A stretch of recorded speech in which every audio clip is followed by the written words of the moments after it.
Great. Well, welcome again to this information session on GENNA Alliance, and especially the event we're having this October called the Regenerative Collab. My name is Cynthia, and I'm the current coordinator of GENNA Alliance, and I'm also here with Kayla, who is a partner in the Alliance with Village Lab. And I'm going to be starting off sharing a bit about the history of GENNA Alliance, what it is. Kayla is then going to share a bit more of the details with the framework we're working with. And then the later half of the webinar will be a conversation where we can have a bit of Q&A session. So the title of our presentation is Reimagining the Commons, because we're playing with this idea of the commons. What happens when we come together in a shared space to have deeper collaboration, sharing funding, resources, staff, information? What isn't possible when we can come together in a truly collaborative way? So we can get into it. Once we figure out how to press the next slide. So I want to start off by sharing a little bit about the Global Eco-Village Network. I'm not sure how many of you are familiar with GEN, as it's called. But this is an organization that was founded over 20 years ago, and today has regional networks in 5 parts of the world: Africa, Asia, North America, Latin America, and Europe. So GEN estimates that there are 10,000 eco-villages around the world where people are trying to live together in greater ecological harmony. That's a huge number of communities, and it's an exciting thing that they've come together to form this network. So next we're gonna share a short video just to give you a deeper sense of what GEN is.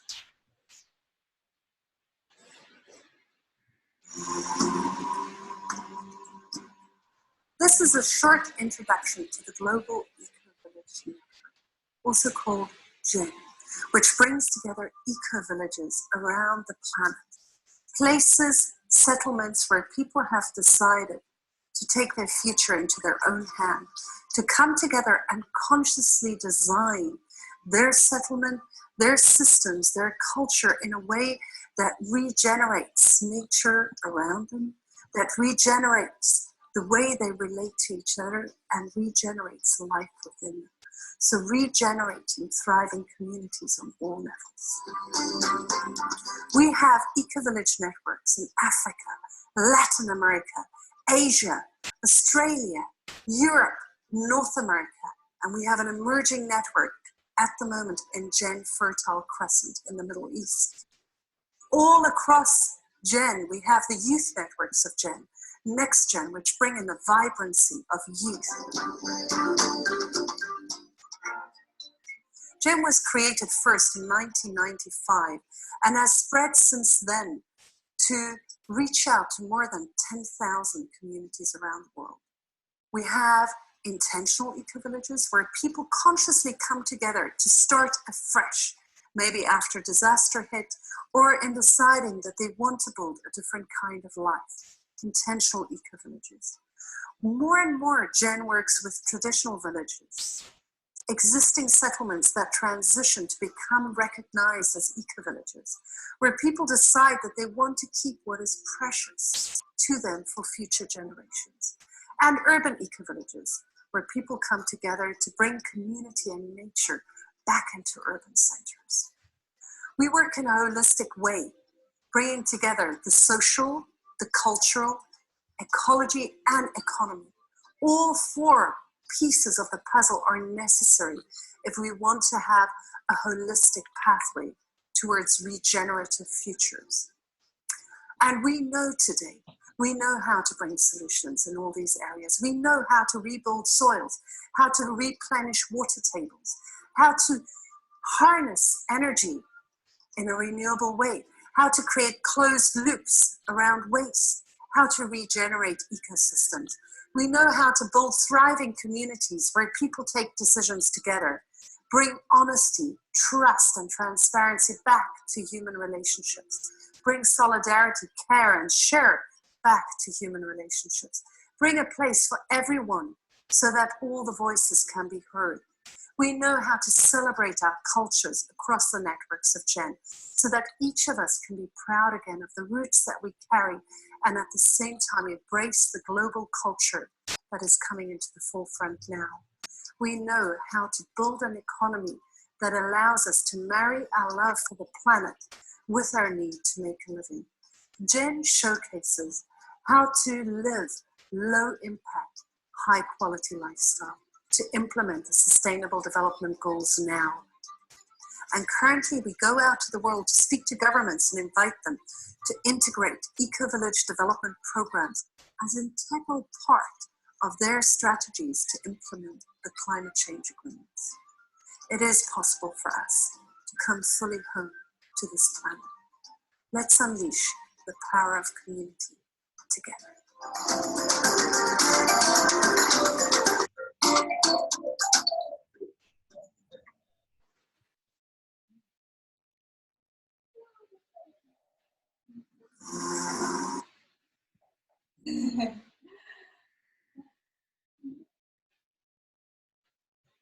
Okay, so that was an introductory film to GEN, what the Global Village Network is, and it's really exciting that GEN is doing that great work around the world.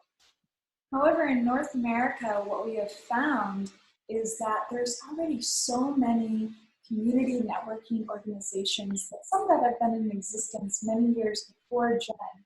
And so the question for us is not how can we build up the region of GEN, but how can we form deeper partnerships with organizations already in existence that are really doing the work of GEN here already. So why not join forces? This has been an ongoing conversation I've been involved with since 2014, although I think it's been going on even before that, where stakeholders have been meeting at different intentional communities throughout North America to really get clear on this goal of a thriving network of regenerative communities on the ground that are working together, as well as supported by multiple organizations and networks. So you can see that we had this meeting at Green Valley, a community in California in March 2017.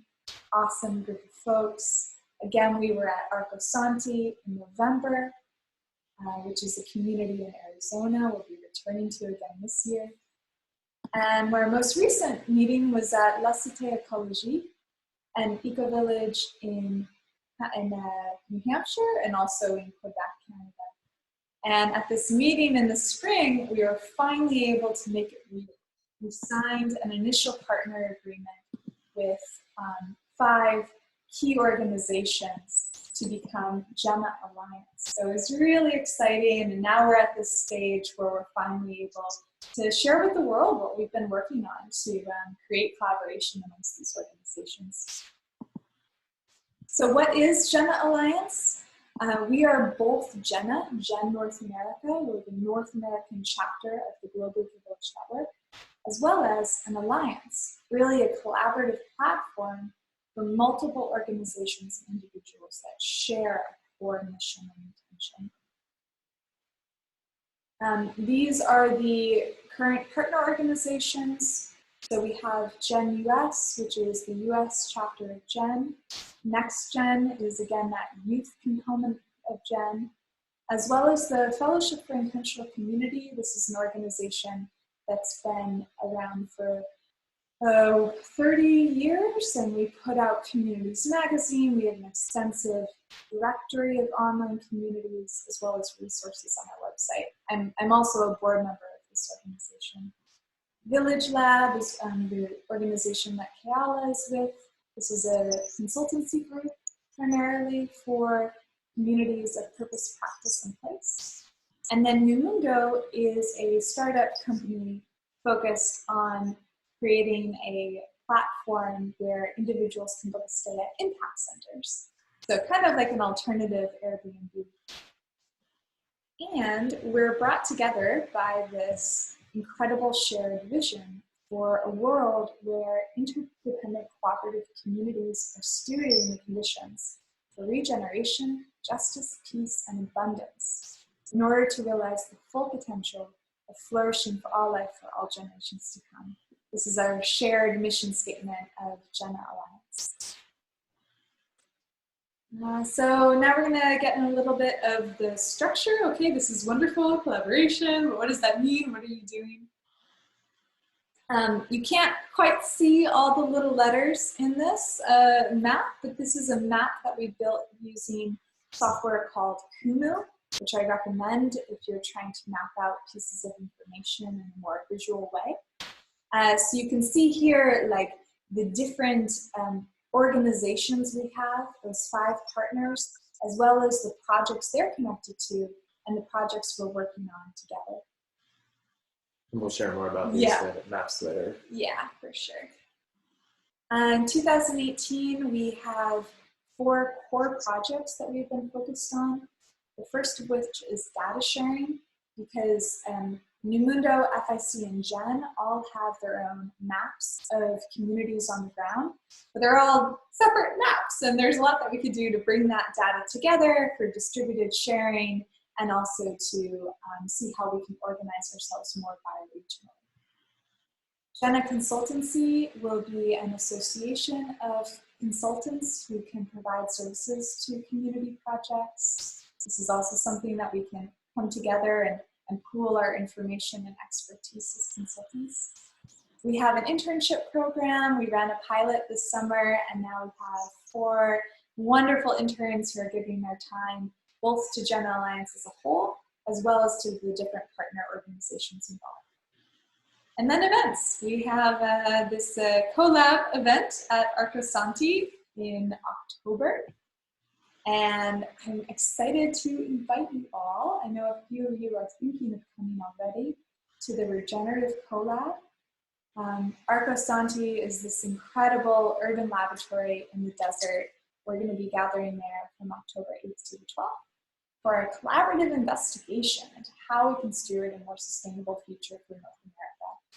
So as I shared earlier on, we've been meeting, having these kind of great, juicy stakeholder meetings over a number of years. And this is the first one that we're opening up to the public for new partners, new collaborators to get involved. And we'll be looking into the state of the global communities movement, what's happening around the world, what projects is GENNA Alliance focusing on, and how can we each contribute for greater cross-pollination, as well as looking into kind of new systems and frameworks for how we can organize ourselves.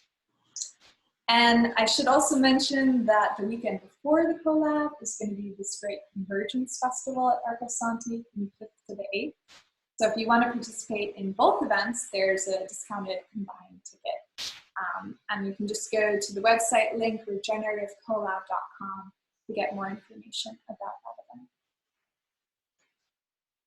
All right, so the last thing I'm going to share for my part is briefly about other models for collaborative networks, because we're just one case study of really a trend I have been observing around the world of organizations, groups, and initiatives saying, we want to come together and do more than any one of us can do alone.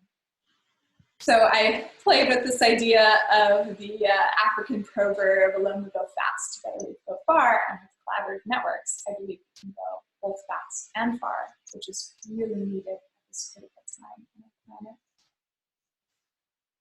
planet. The first one I'll mention is the Permaculture Collab. This is very much so an alliance of permaculture networks that are looking at online tools for collaboration, sharing resources, working on projects together. Super exciting. EcoLeaves is perhaps the European version of what we're doing here in North America, and they're specifically focused on building a coalition of organizations that promote community-led solutions to climate change so that they can have a stronger advocacy voice in the United Nations and the European Union. Currently, they have almost 60 partner organizations, so a really strong model to look at. And they are putting together the European Day of Sustainable Communities on the 22nd of September. This is a Europe-wide event where communities open their doors, and I think it would be great for us to do something like that here in North America. The Postgrowth Alliance is an alliance of organizations that share social media outreach. So they do cross-promotion amongst, I think they have like 50 organizations signed onto the platform. So again, this is showcasing an alliance with this particular focus on social media sharing. And lastly, we have Inspiral, which is a network of enterprises that grew out of the Occupy Wall Street movement. Currently, they have a bunch of different cooperatives that are having this central foundation that's collectively owned by the members. They have shared agreements for how they operate and share tools and funding, and then a wider network of members and support structures to really make this a vibrant and spiral of collaboration.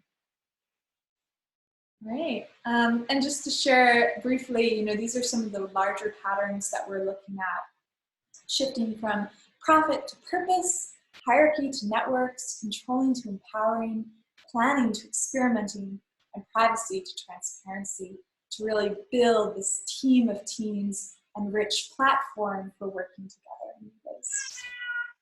And I'm going to hand it over to Keala to talk about the exact model and framework we're looking at.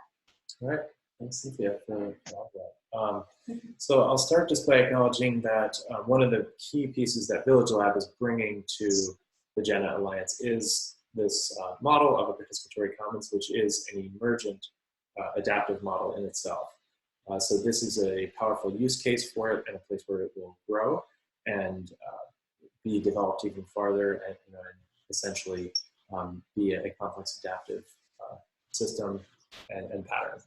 So just a bit there with a version of the definition from Jeff Clearwater, my colleague within Village Lab, who also, as far as we understand, essentially coined this, this concept of participatory commons, and it's also in the common stewardship here, but there is that sense of understanding, where these concepts are coming through and appreciating that.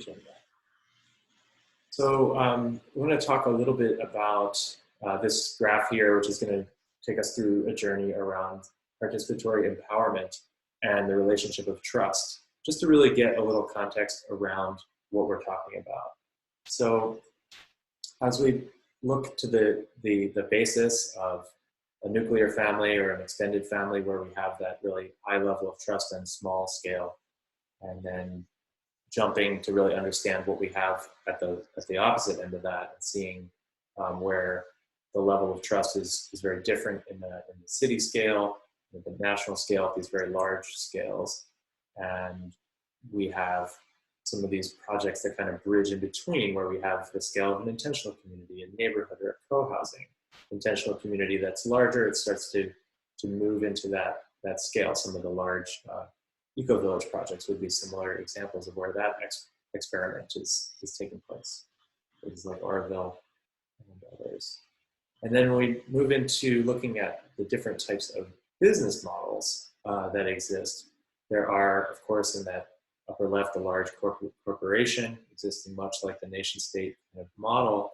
And then we have entrepreneurial teams and patterns within collectives, and then teal organizations like Gore or other examples of that. I think that Inspiral will be described as teal, or I don't know if they used, I can't remember if they actually use that terminology themselves. And when I say teal organization, it's a whole inquiry that can be explored, and I'm not going to define each of these terms. One of our earlier webinars, some people were really overwhelmed by the amount of different concepts that were portrayed on these slides in a relatively short amount of time, and I just want to invite that that they can be unpacked later, that we are doing a recording, and we'll be going, we can go further into it. And the spirit of this is all really wrapped up into this, kind of basic idea that we're attempting to hold a very high level of trust and be able to scale that through creating participatory empowerment.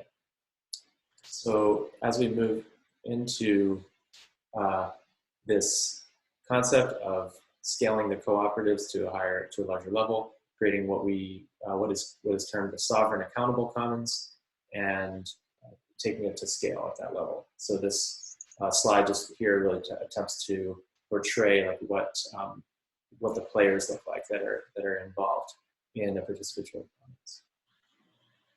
And I would say the organizational structures of the players. And one way to unpack this further would be to give more names to different things. We have the intentional communities that have examples, and then Inspiral is a project that could be learned about and explored as a model as well. And certainly, I would say the Digital Life Collective is one of the collectives that's in this sphere that we're excited to see incorporating and that we've been learning from too. So in giving a slightly different definition for participatory commons here, just really acknowledging that the trust fields are maintained through the social code, through the agreements, through those agreements essentially as protocols for mutual understanding. And the development of application code in order to support that and to make that scalable and manifested in that way, we are looking to collaborate with platforms such as Holochain to be able to create that platform for scaling while maintaining sovereignty around information as well. And the collaborative ecosystem is another term for the participatory commons in a way, because it helps to really give context for the fact that it is not an attempt to create one bigger organization and to incorporate the others. It's actually it's a capacity building, interoperability and trust to be established.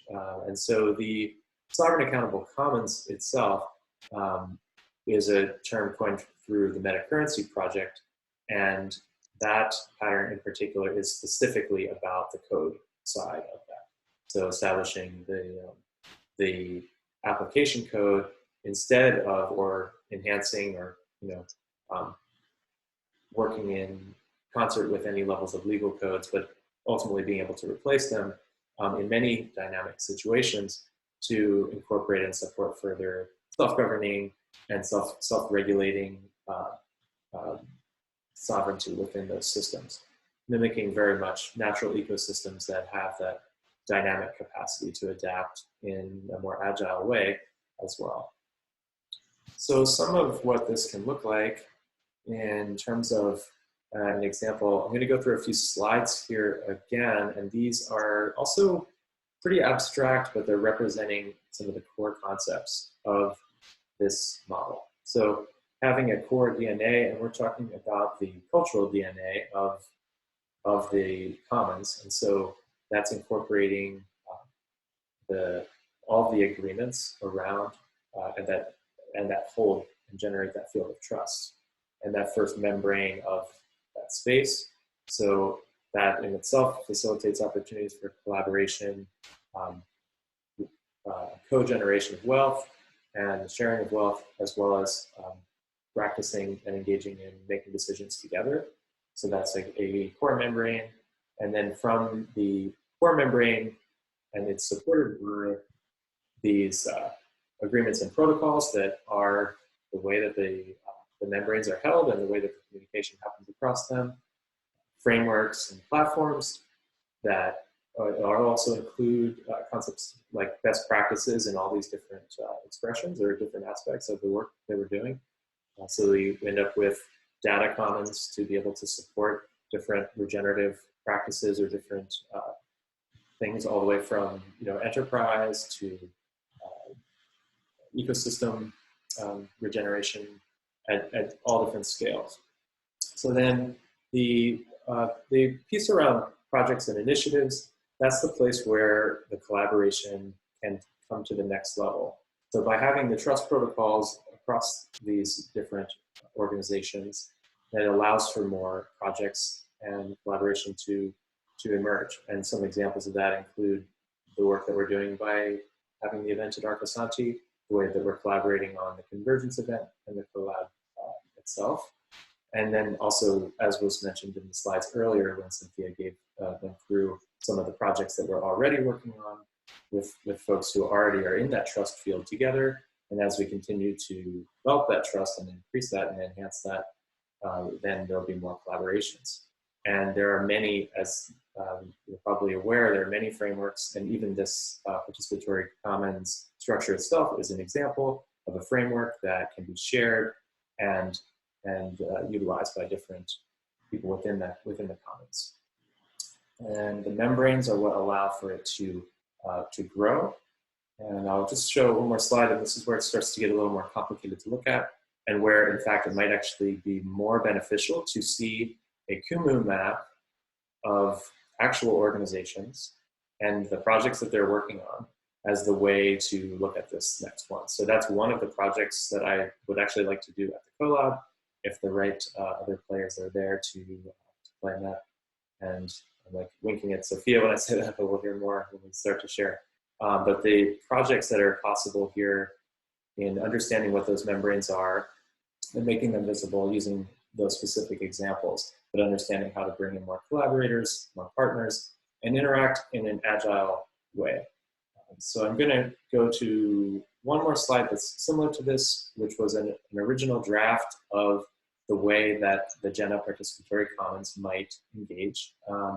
This is still really relevant for the basics of the concept, where you see that core of the organizations that have formed GENNA, the relationship to GENNA International, the membrane that represents the space in which we take it to the next level of creating agreements and protocols that allow other projects, initiatives, and platforms to interoperate across these different spaces and to create and enhance this collaborative ecosystem.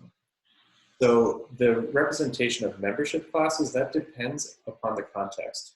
So there is not a set pattern for how membership exists, although one way to understand that is that there are already memberships in several of the organizations that are participating in the commons. So one might join into GEN or the Fellowship of Intentional Communities or New Mundo. So there's these different ways to be involved, and those membranes are defined mutually with consent by all the people who are participating at that level. So that's one of the ways to understand the scaling. And I'm going to come to another slide that, what I like about this slide is that I feel that it simply depicts a complex adaptive system, if that makes sense. So looking at system-wide patterns informing the way that the collaborative ecosystem itself can adapt, and then looking at how that is influencing future interactions and the further development, and seeing that there are these sovereign agents at different scales, but sovereign agents engaging in the collaborative ecosystem and in the process of these opportunities to collaborate and create things together. And so with that, I'm going to kind of, because we definitely want to save time for questions and conversation too, so I'm going to let that be my last slide. There's one of the, yeah, let's turn to Yeah, that's a photo of us last year at Arcosanti at our retreats. You can see it's a fun time with everyone. This is some of our contact information. If you haven't been to our website yet, ecovillage.org/region/GENNA, and that's my contact information, and Kiala's if you have any questions afterwards. And yeah, that's the end of our presentation portion.